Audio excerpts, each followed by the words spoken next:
What's up, Buckeye fans? Welcome to another episode of the Bucknuts Happy Hour. I am Patrick Murphy here with you, and we're going to talk some what-if scenarios today.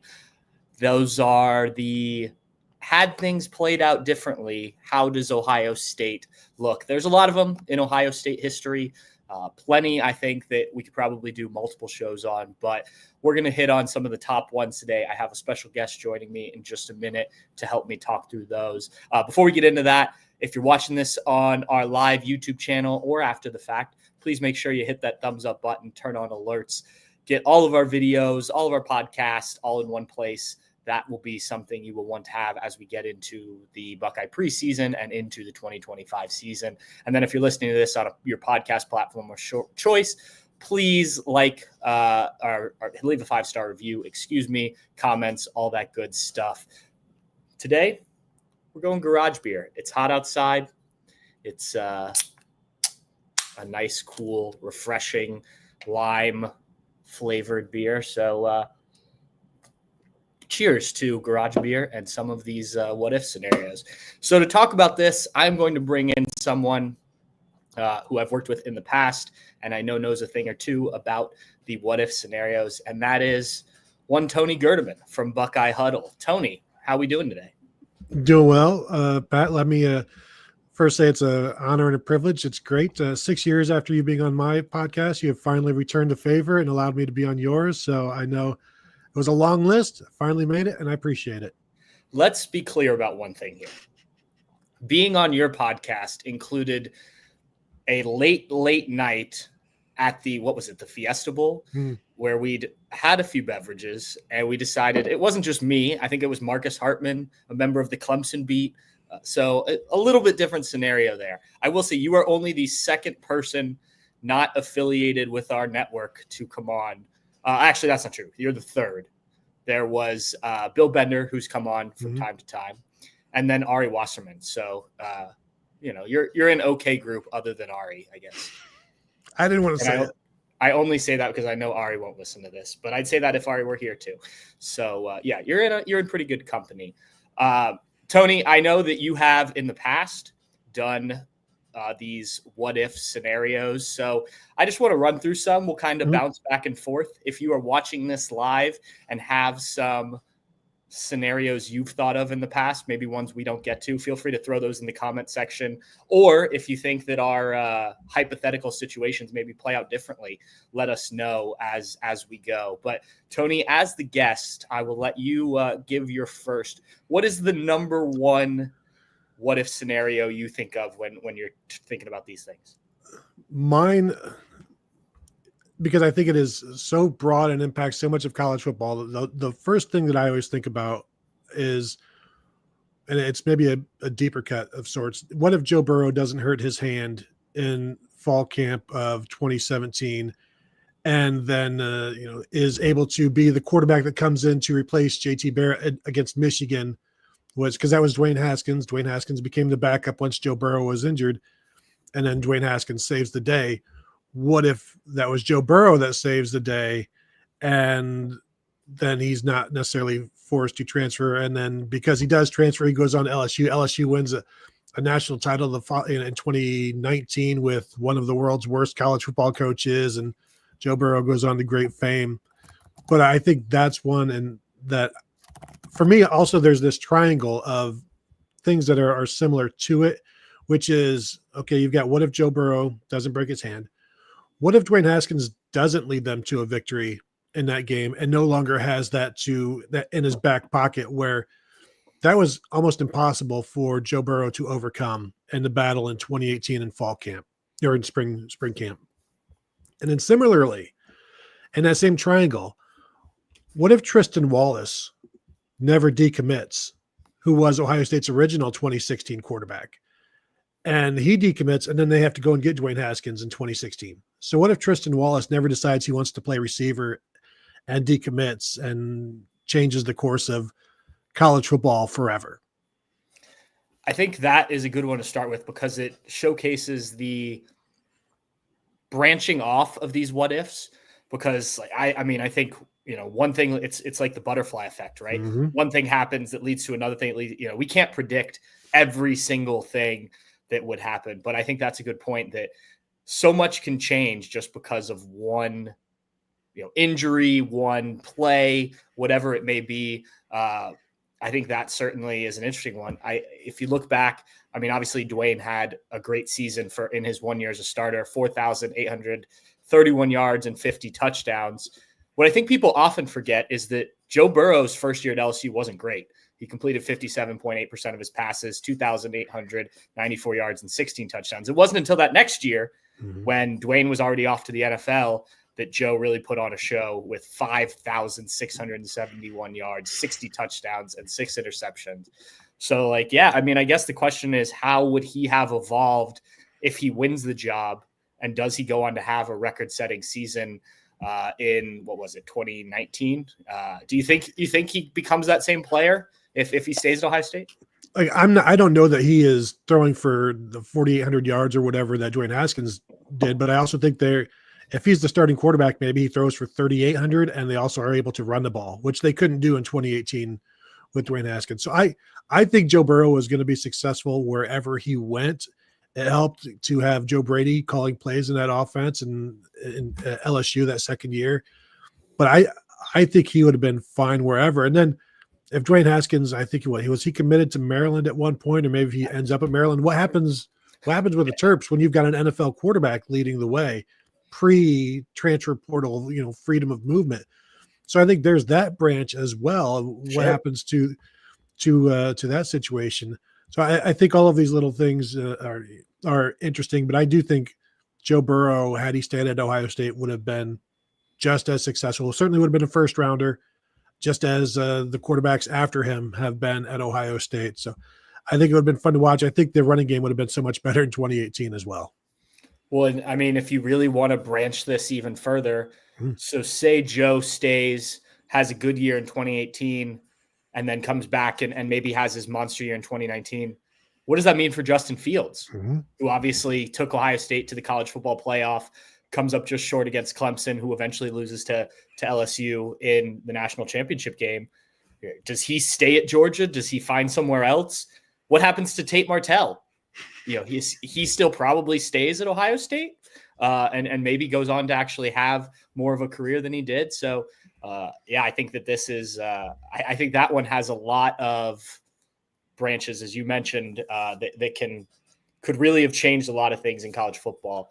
The first one that I always think about, and this is just based on, I don't know, there's a lot that would have had to happen here, but if Maurice Clarett is able to play in 2003 when Ohio State, I think a lot of people look at that as a down season just because they didn't repeat as national champions, but it was actually a really good year and they were not far from getting back to the national championship game.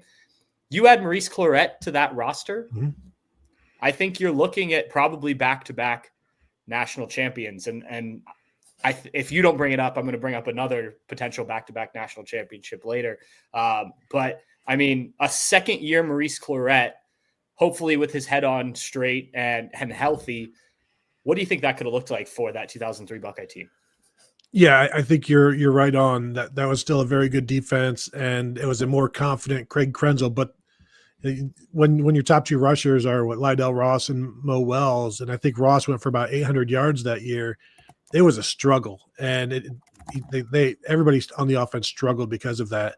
And so I think with Clarett now, is he healthy this entire time? And because that's something that he wasn't healthy all the time in 2002, and they were able to make up for it and get away with it. But if he stays healthy, he was one of the best players in 2002 as a true freshman. I still think if he stayed healthy that entire season, he wins the Heisman. So, and he went into 2003, he was on all of the magazine covers, and then all hell broke loose. And so I think, yes, that's a very easy one to say back to back, because it seems like all of the crazy stuff would have happened in 2002. The stuff that was meant to happen, the normal stuff, happens in 2003, where you just beat everybody. And that's what they were, on the verge of doing. And you get the random loss in the rain at Wisconsin, which again, not having a running game. I remember As soon as that game came on the television, you saw the rain, I knew Ohio State was in trouble because they couldn't run the ball. And with Tressel, it was going to come down to one play, and you didn't know if it was going to be Ohio State getting that play or if it was going to be the opponent. And I think that was one where it was Wisconsin getting the play. And of course, the Michigan game goes the way it did as well. But I think with Clarett in 2003, they're by far the favorite.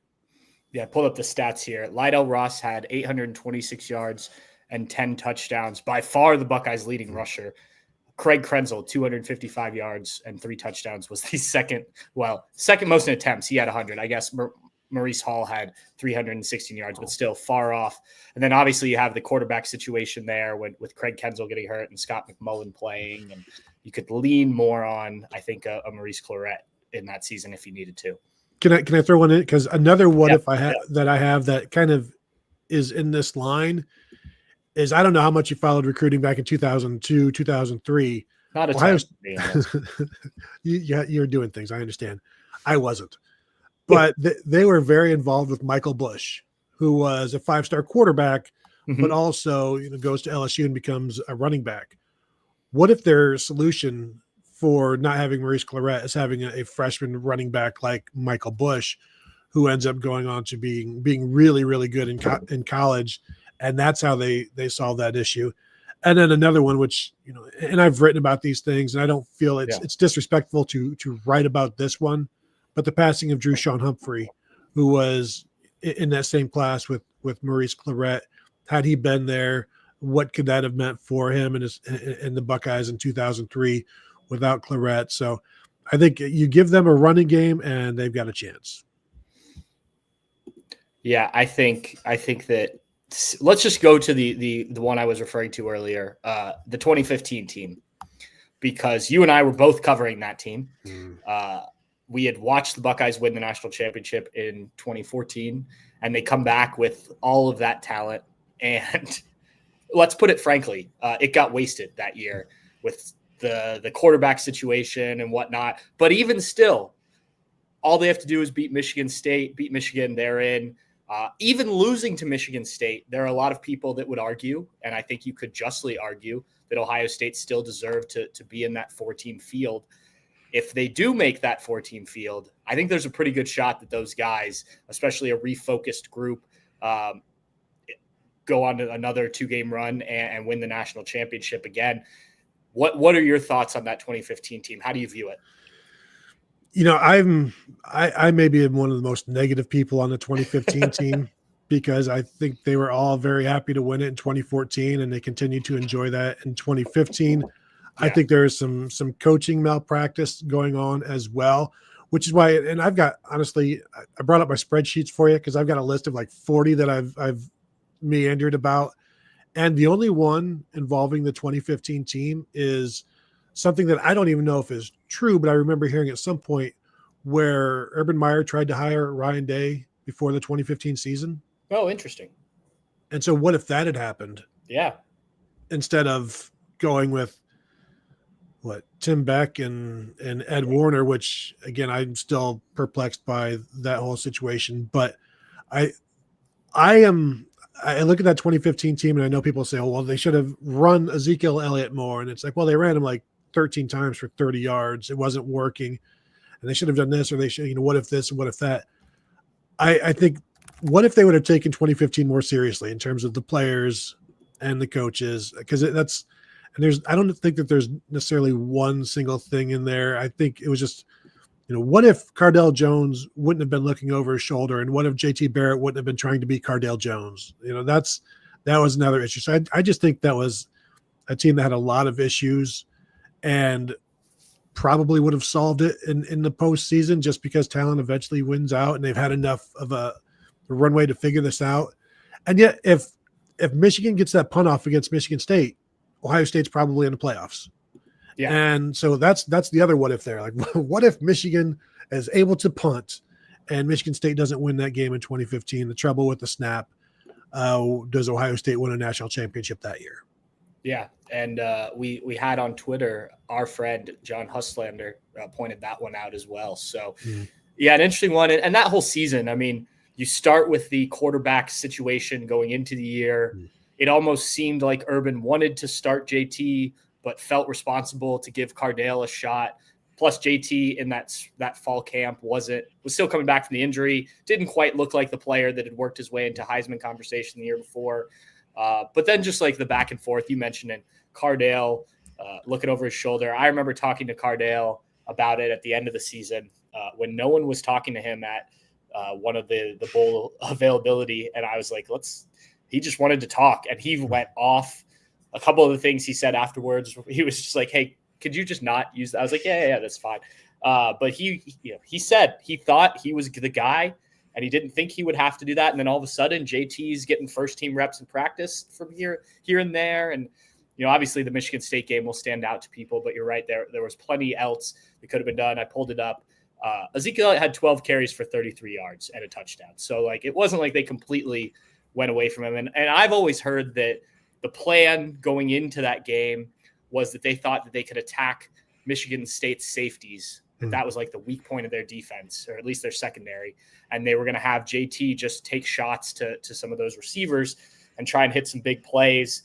And then obviously the storms come in that day, and there was just not the adjustment needed. And I'm sure everyone knows this, but Ezekiel Elliott spent part of that week in the hospital. So he was not 100%. So yeah, an unfortunate set of circumstances in that game, but they certainly made their own issues. What's your next one? Well, here's one that I like. It's a deep dive. We won't need to go into all of this, but what if Paul Brown came back to Ohio State after World War II? Because he took a couple of year break to go coach, I think like the naval team or one of the side teams. He's coaching and helping out there. And the plan was for him to come back to Ohio State after his 2 or 3 years were done. Instead, the American Association of like this future football league comes to him with the idea of, hey, do you want to be a co-owner of what we're going to call, the Cleveland franchise? And so that eventually becomes the Cleveland Browns.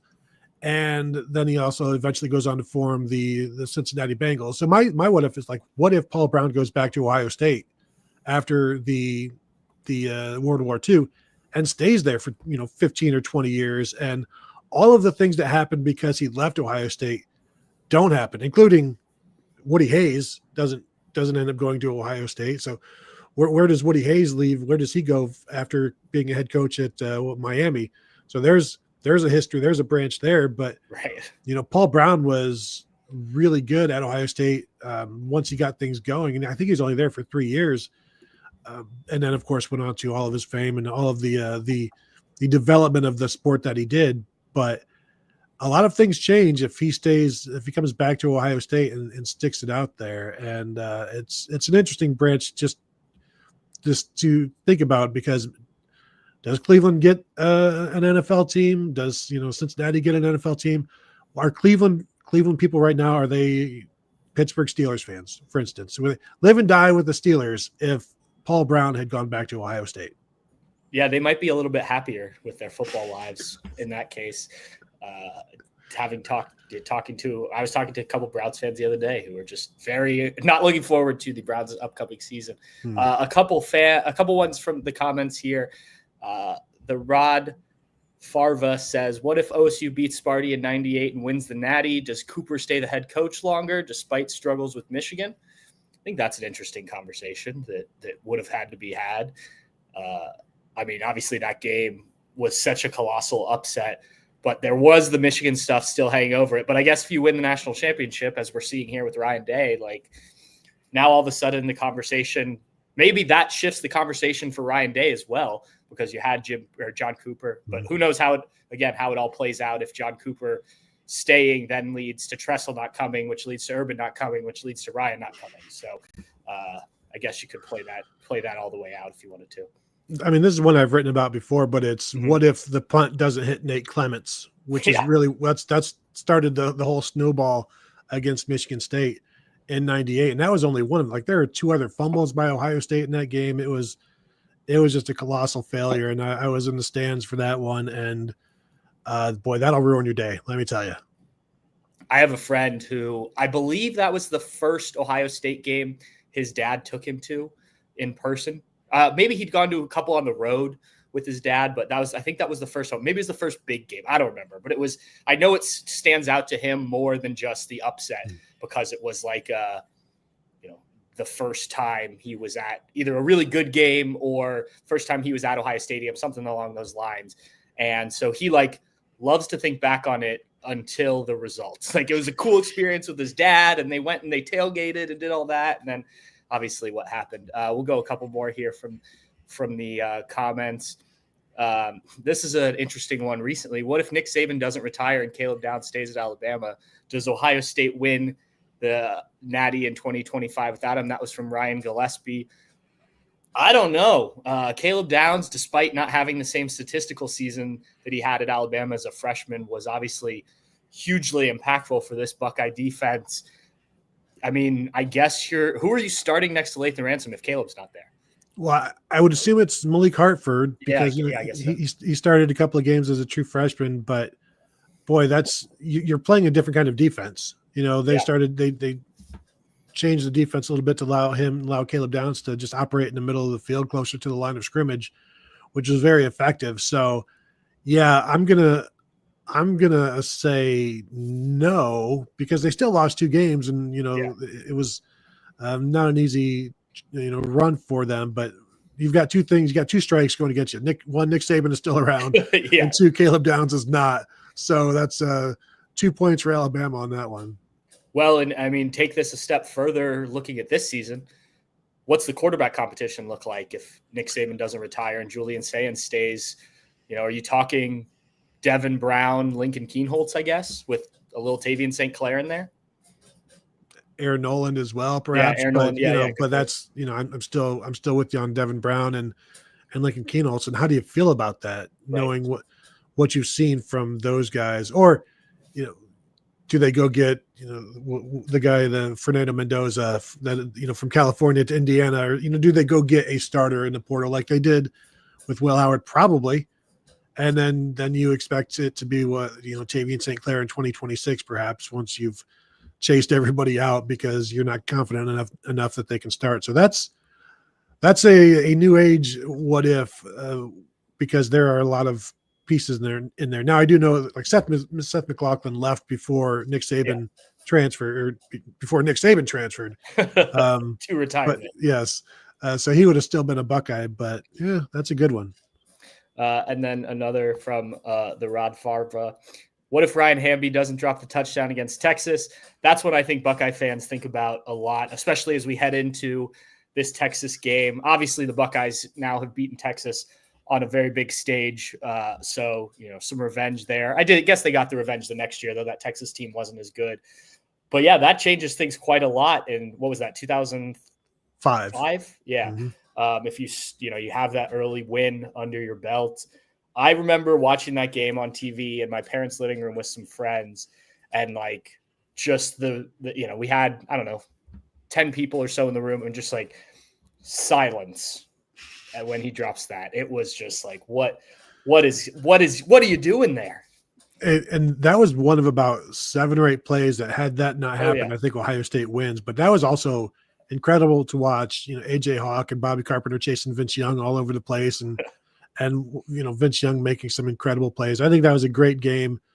But yeah, that one, that's one that I've got that one on my spreadsheet. Don't worry, that one is definitely one that deserves its own conversation. Unless you are Ryan Hamby, then you don't want to hear about it anymore. Ever. Yes. Another one that I think people talk about a lot. What if Ted Ginn doesn't get hurt? Celebrating the returning touchdown in the opening kickoff against Florida in the national championship game. And this is another one that I think there's a lot of discussion on how that game plays out. It's one player, but it's an important player. And then obviously if it does change the outcome of the game, how does that change things for Urban Meyer, for Florida, for Ohio State? How do you think Ted Ginn playing in that game may have changed the way Ohio State calls things the rest of the day?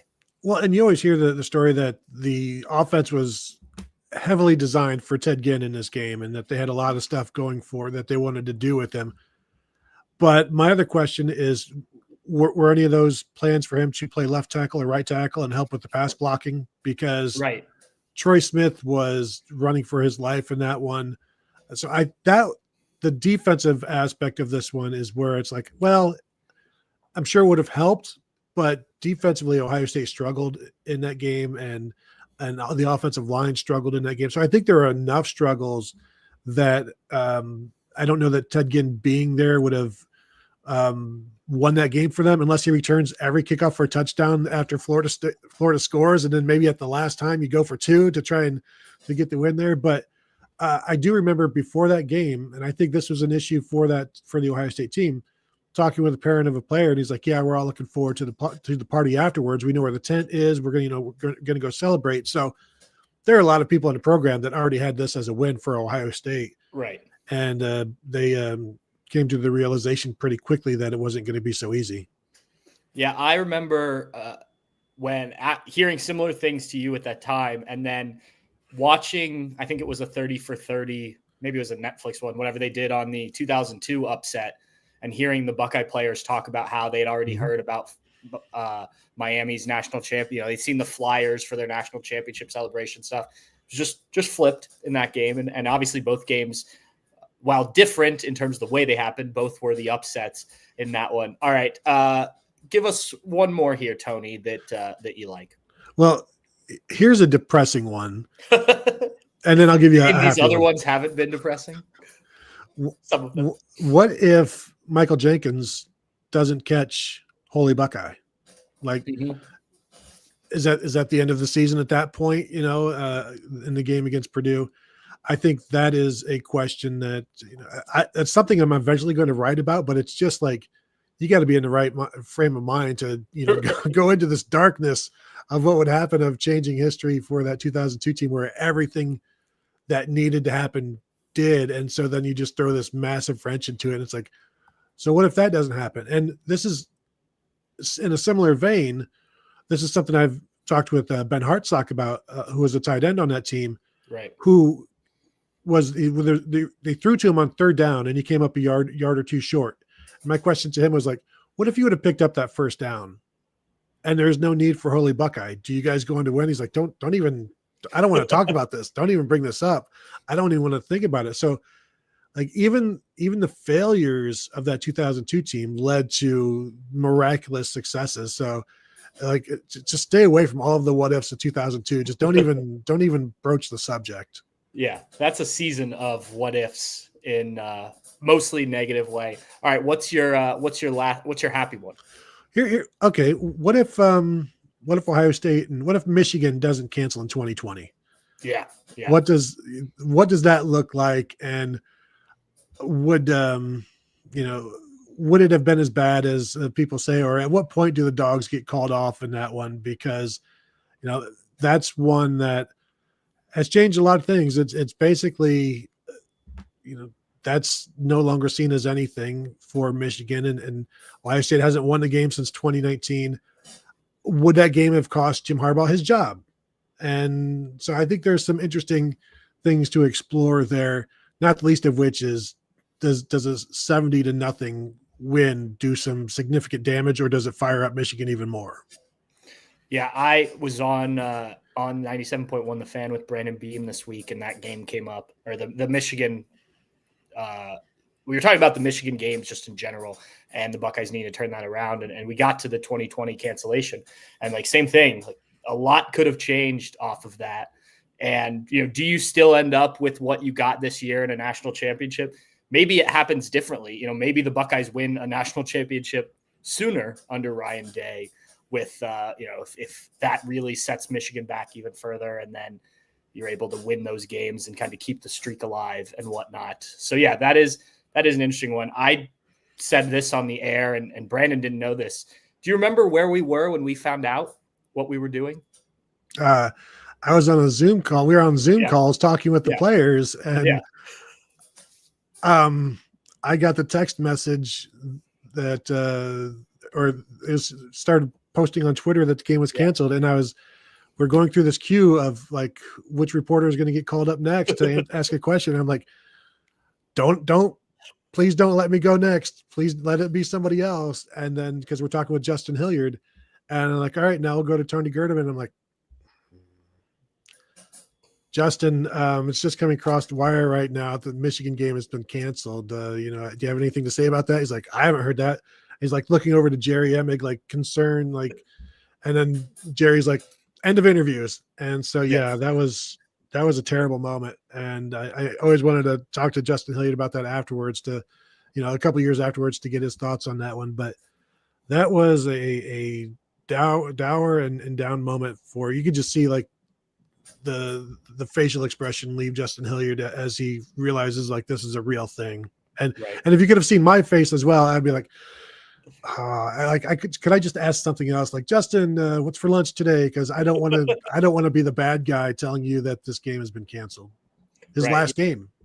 Oh yeah. Yeah. When we were talking about it on the radio, I mentioned that I did not mention you by name because I didn't want to, I was pretty sure it was you, but I didn't want to put that on you incorrectly. But yes, I do remember that. And then, yeah, Jerry just shuts it down. Just close the laptop. Yeah. Yeah. And like rightfully so. I mean, what else are we going to talk about there? Those guys can't process that in real time and also answer questions. So I get why I did that. All right, Tony. Well, thank you for doing that. We could probably go on for another hour talking about these what ifs. Maybe we'll do a part 2 at some point, but I think we covered some good ones. There's still some other ones out there, but I appreciate it. And yeah, we'll see you soon. And if you aren't already, go follow Tony and those guys over at Buckeye Huddle. I don't know if I'm supposed to say this, but you guys do a great job. Thank you, Pat. I'll see you again in 6 years. Yeah, or in a couple weeks in Vegas. Yes. All right. See you, Tony. All right. Thanks again for Tony dropping by the Bucknuts Happy Hour. Despite being an avid beer fan, he did not want to have a beer during this. So I wasn't going to call him out while he was on, but I'm going to call him out afterwards. I think he's still listening. There are a couple more I saw in the chat here that I wanted to bring up. Doug Shepard says, what if Alabama does COVID testing? Yeah, I think that's an interesting one just because the difference between the way the Big Ten handled the 2020 season, obviously canceling the beginning of the season and then coming back partway through, not playing a full schedule, which I think that was probably the biggest thing for me. Like, I would have liked to see that Ohio State team have a normal. You weren't going to have normal. Obviously, there was still social distancing and all that, but have a fall camp, go into the season, play the schedule the way it was supposed to be played. Because if you think about it, Ohio State played 7 games before playing Alabama. Like, that's 2/3 of your regular season right there. I mean, you're really just kind of gearing up to the biggest games of the year. And so I think that obviously impacts, and you're playing an Alabama team. And I think the Alabama argument would be, well, they were more beat up, whatever. So I think you can make both arguments, but yeah, the Buckeyes missed multiple players in that national championship game due to positive COVID tests. Some pretty important players too. Tommy Togiai comes to mind. I don't remember the others offhand, but I don't know if the COVID testing, now maybe Alabama has to have some important guys sit out.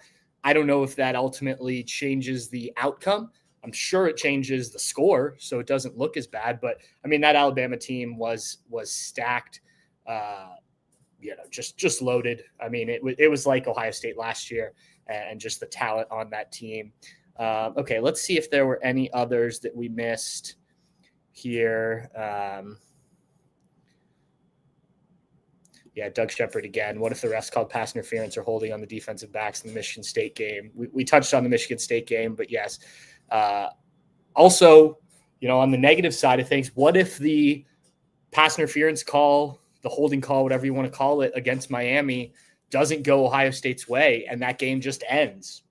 I mean, the perception around Jim Tressel probably changes a little bit, I would think, right? And instead of him being this national championship winning coach, he's a guy who got close, and who knows how things play out going forward. But we know Tressel did not win another national title with Ohio State. He got to 2 more games. We talked about the 2006 game against Florida, and then obviously the LSU game. And in the LSU game, I would say, what if Jim Tressel stuck with Beanie Wells. And if you remember in that game, like they went kind of pass heavy for a Tressel team, and Beanie had been going early, if I remember correctly. So like, you have a lead at one point. What if you just kind of try and grind it out with Beanie and let him, sort of carry you to a potential win in that game?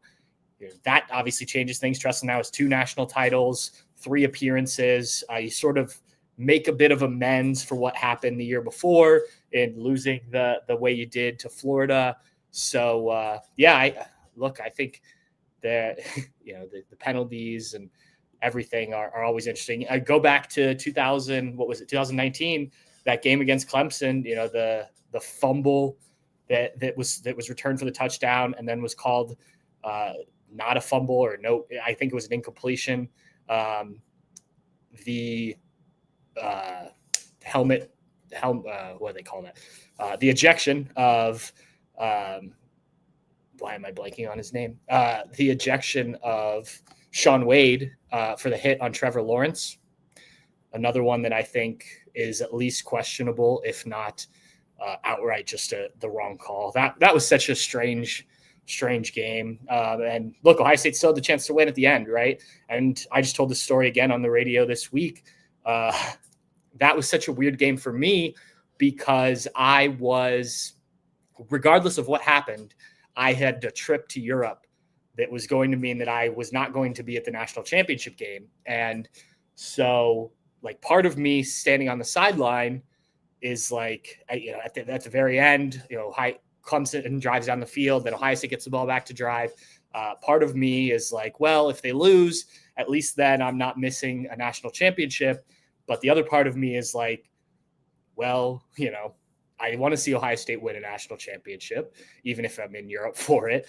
It's obviously good for business if Ohio State wins a national championship, right? So that was a very weird situation to be in, knowing that like if I'd been in Europe while the Buckeyes were playing a national title game, I would have had some FOMO not being there and getting to cover it because I didn't get to cover 2014 and I didn't get to cover 2020, which was the next year, due to COVID. So actually this past one was the first time I'd covered a national championship game. So yeah, a weird situation.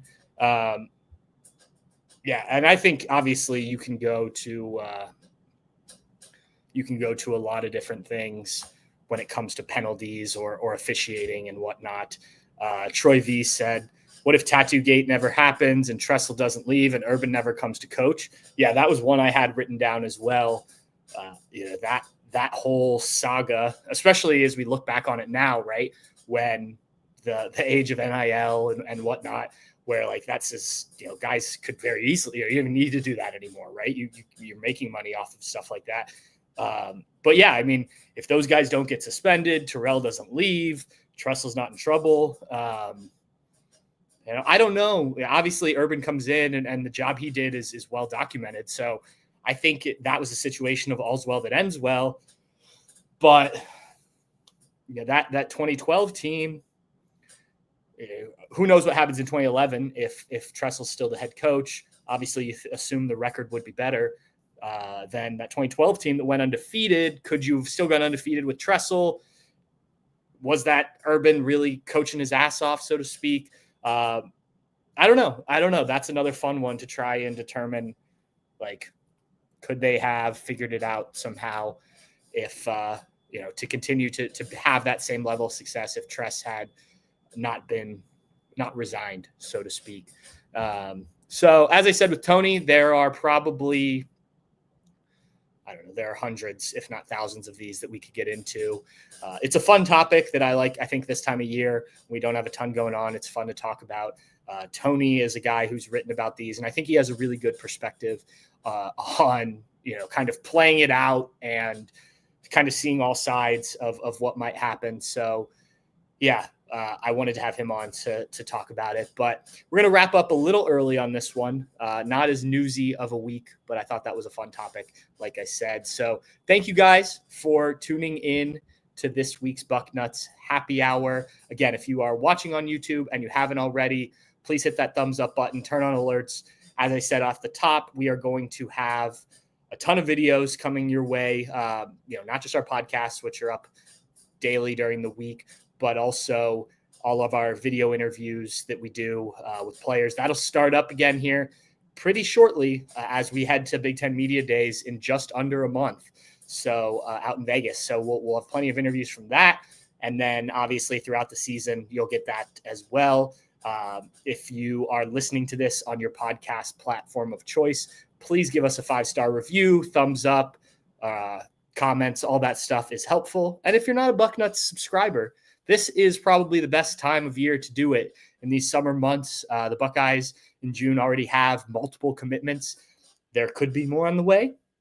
So it's a good time to join up, get all of our inside information that we get on the Buckeyes, specifically this time of year from Bill Kurlick, who does a great job on the recruiting trail. And you get access to all of the 24/7 sports networks. So other sites, other message boards, always fun to read and see what other people are thinking, talking about, whatnot. Anyway, guys, thanks for tuning in to this episode of the Bucknuts Happy Hour. We will be back next week. Cheers.